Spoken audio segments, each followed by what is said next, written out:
Karachi పేలుడిని down play చూపించే ప్రయత్నం చేసింది పాకిస్తాన్. తీరా చూస్తే అక్కడ భారీ నష్టమే అన్నటువంటి విషయం తేలింది. బెలూచ్ రెబల్స్ ఇది మాది అని ప్రకటించుకున్నారు. పాకిస్తాన్లోని కరాచీ విమానాశ్రయం దగ్గర ఆదివారం రాత్రి సంభవించిన భారీ పేలుడులో 2 చైనీయులు ప్రాణాలు కోల్పోయారు. పాక్ చైనాలకు చెందిన మరో 8 మంది సిబ్బంది గాయపడ్డారు.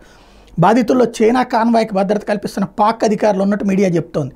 అయితే ఈ ఘటనలో చనిపోయిన గాయపడిన పాకిస్తాన్ జాతీయుల వివరాలు మాత్రం బయటపెట్టలేదు.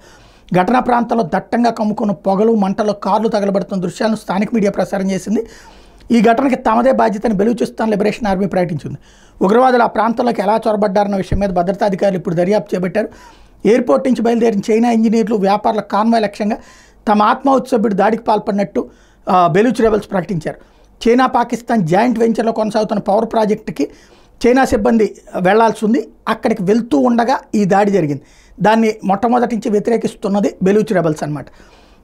ఇక్కడ చైనా సిబ్బంది దాడికి గురయ్యారని ఇస్లామాబాద్లోని చైనా ఎంబసీ అధికారికంగా ఒప్పుకుంది. చైనా రష్యాలు ఏర్పాటు చేసిన షాంఘై సహకార సంస్థ శిఖరాగ్రం మరో వారం రోజుల్లో పాక్లోనే జరగబోతున్నటువంటి నేపథ్యంలో దానికి ఇప్పుడు భద్రత పెంచాల్సినటువంటి అవసరం ఏర్పడింది.